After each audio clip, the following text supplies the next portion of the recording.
Hello again, and welcome back to Illegally Cited. This is BGFH, and I'm back for a quick bonus video for today. There's going to be a few of these upcoming bonus videos, because we are just starting to get into E3 2017.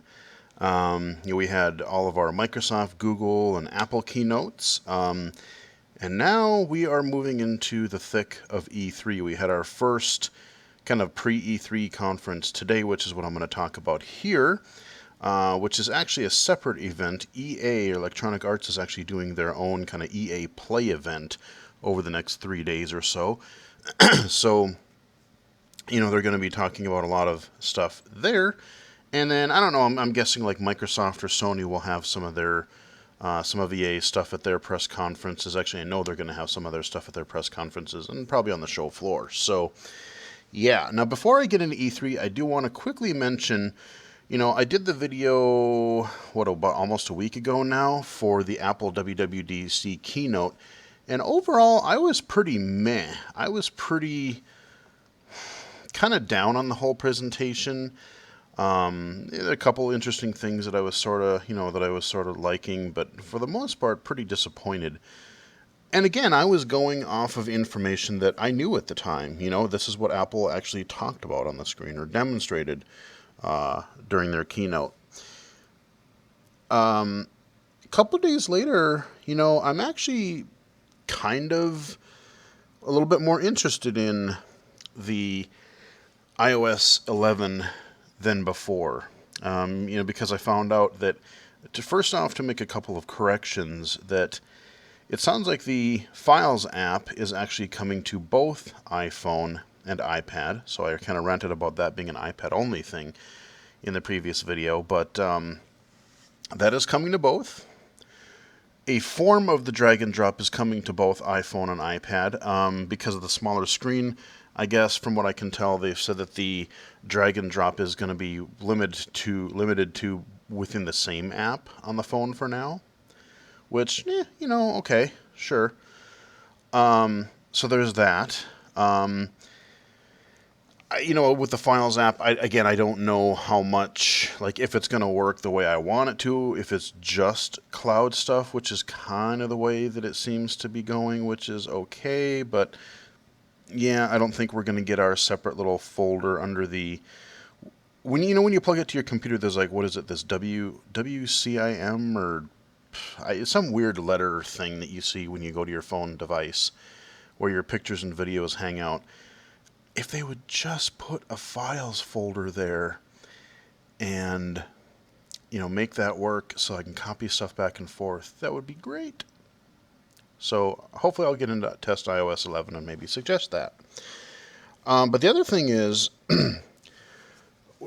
for all I know, there may be a dark mode announced eventually or put in eventually, but for now there isn't. But it sounds kind of intriguing. They have this new, which I didn't really know about at the time, but there's this smart invert colors mode under accessibility settings. So remember, invert, right now, it inverts everything. White becomes black, black becomes white, green becomes, blue becomes red. Everything.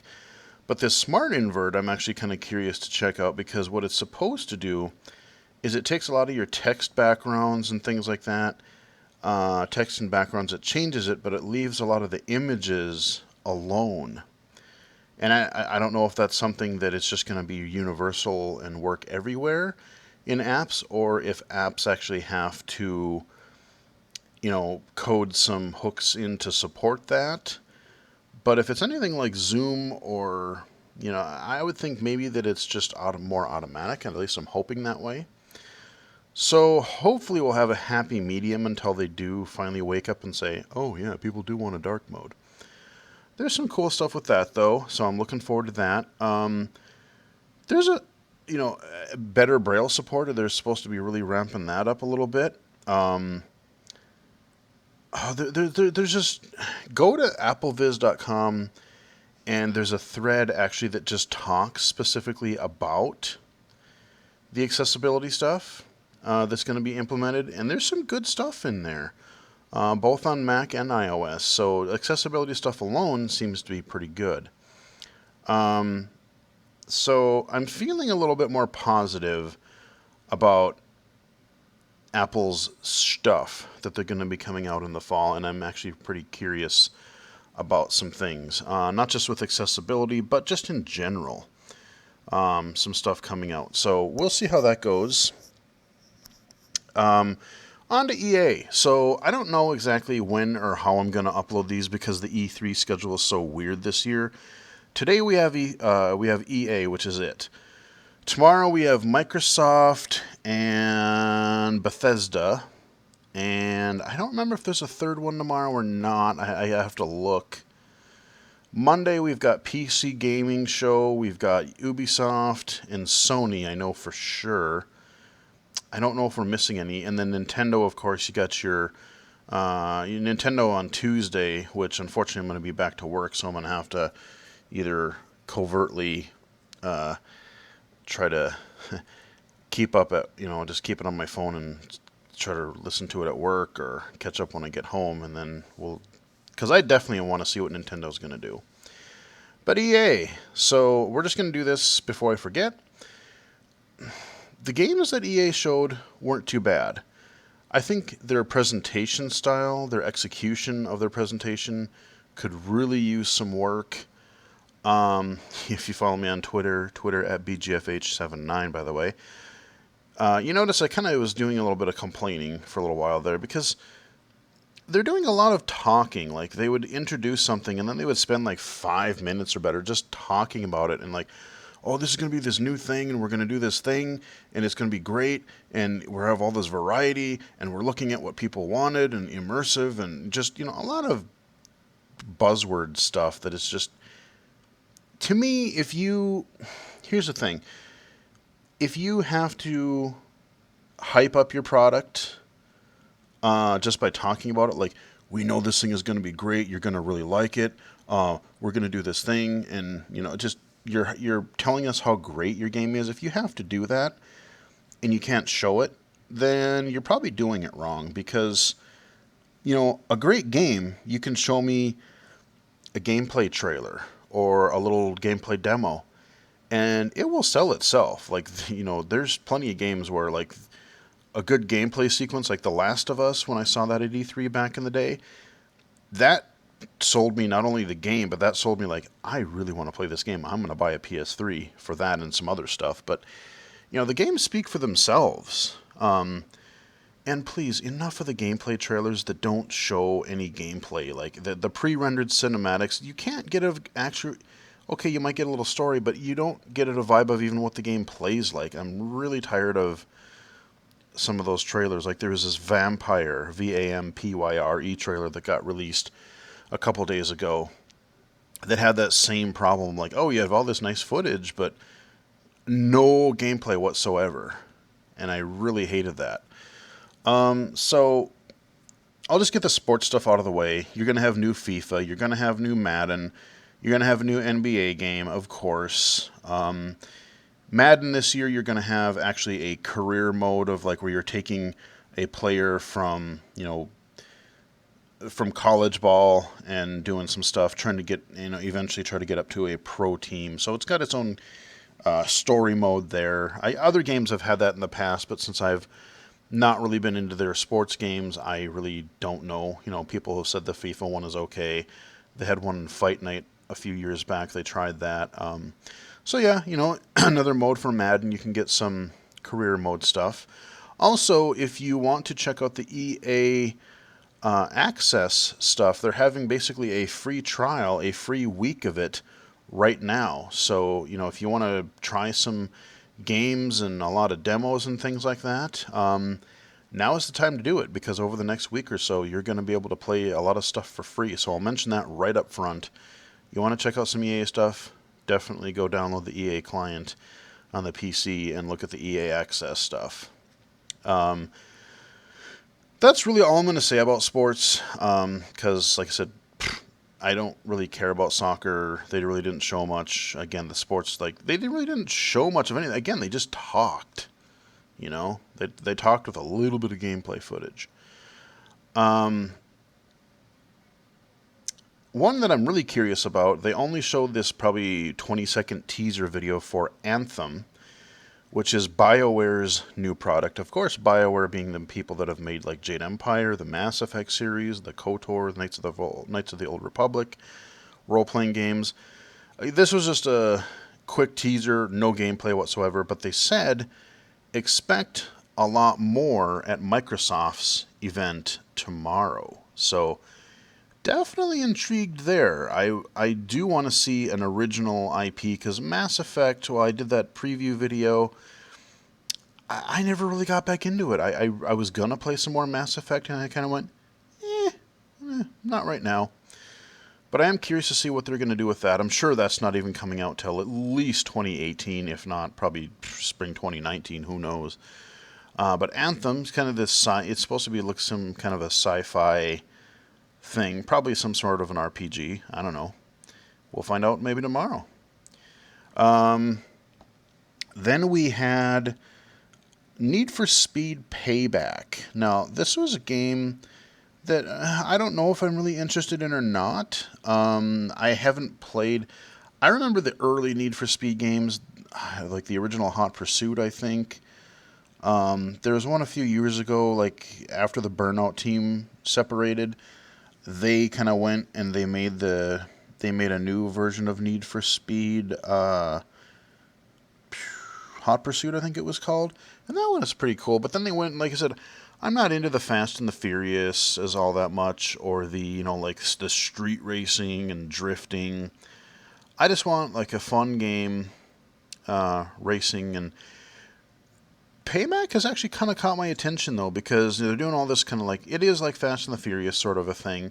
It is open world. They say you're going to go in cities and mountains and valleys and wilderness and wherever you want to go in a big open world. But the thing with it is, they showed a little clip of them basically doing this like car heist on the road, where you're cruising down the road and you have to take down all these cars that are trying to protect this truck.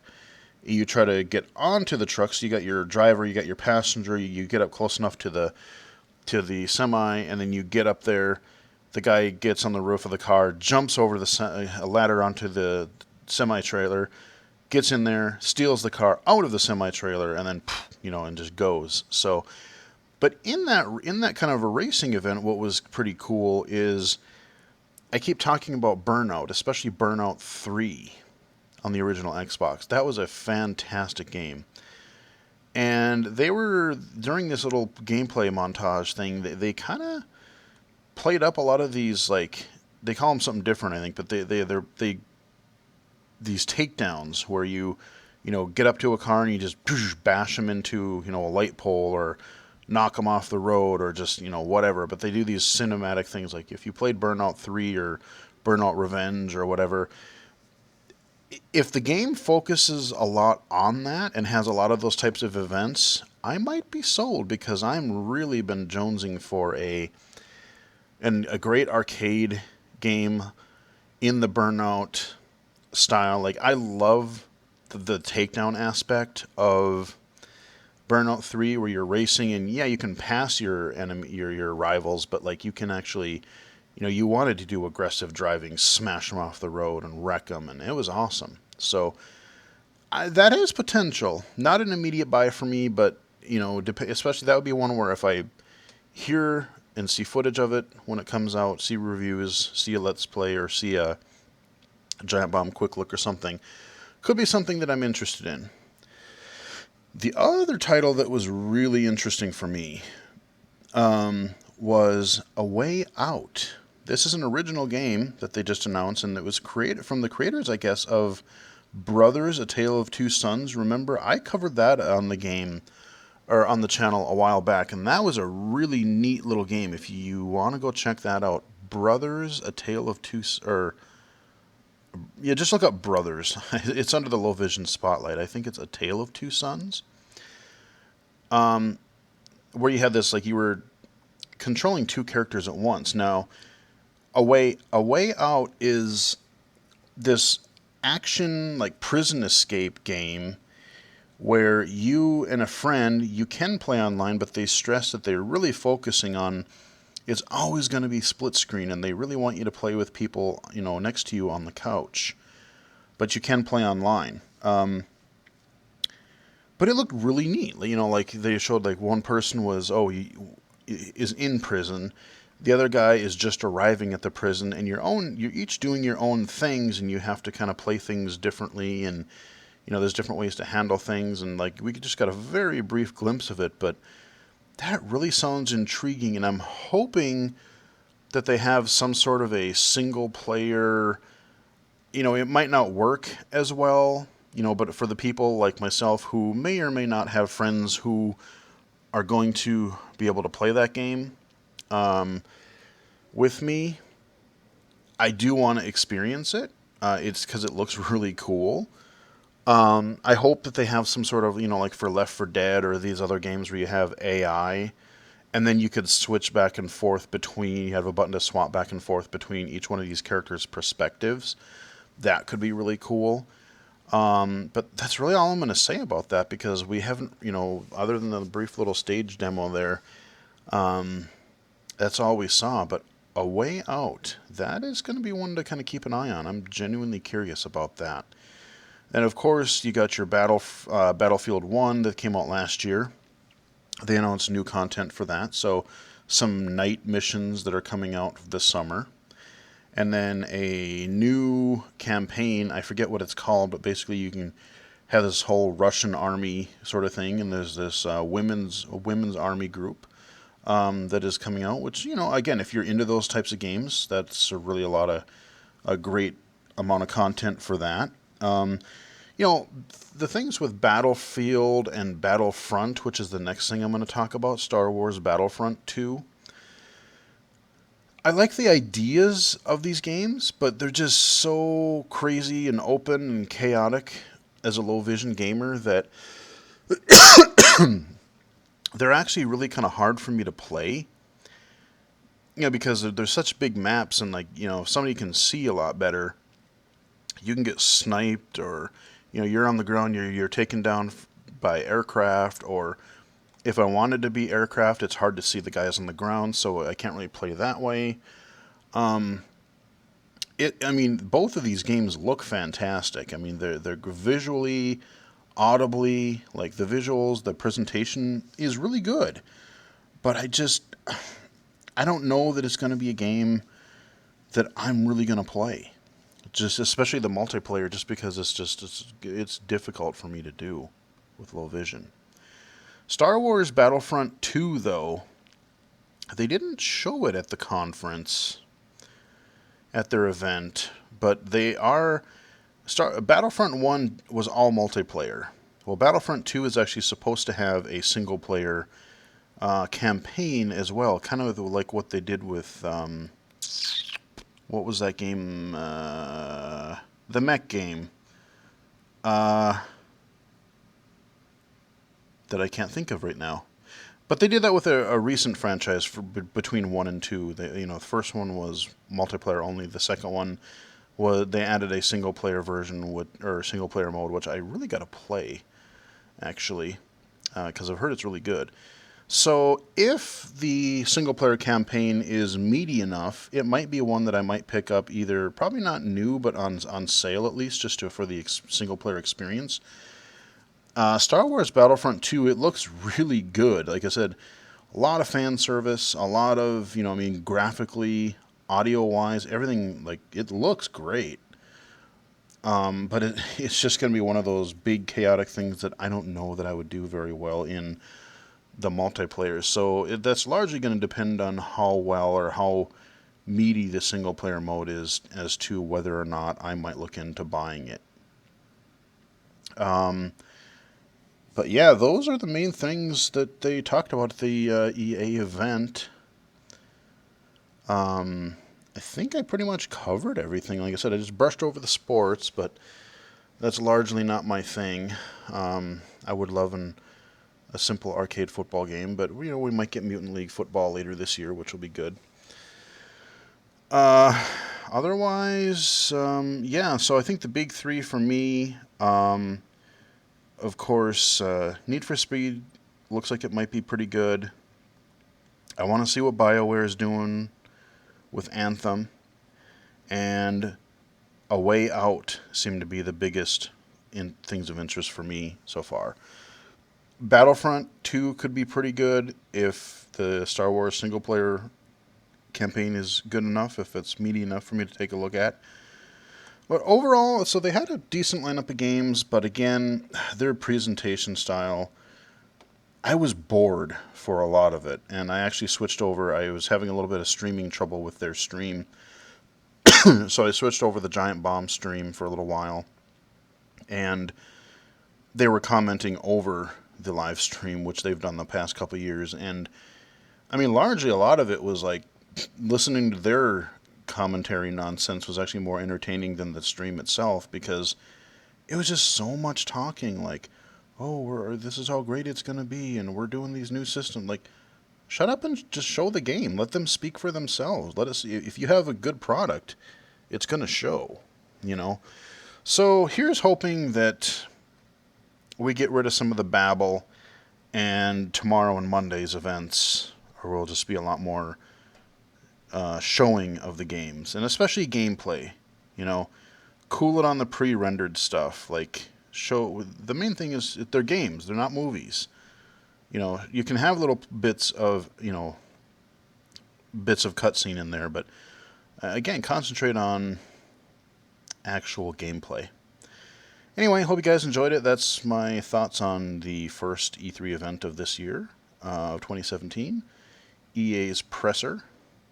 So hope you guys enjoyed it. Follow me on Twitter at BGFH79, and I will likely be back sometime tomorrow for some thoughts on another couple of press conferences. My guess would be either after both of them tomorrow or in between. So whatever. Probably expect two or three more videos in the next couple of days. So hope you guys enjoyed it. Follow me on Twitter at BGFH79. And until next time, talk to you guys again later.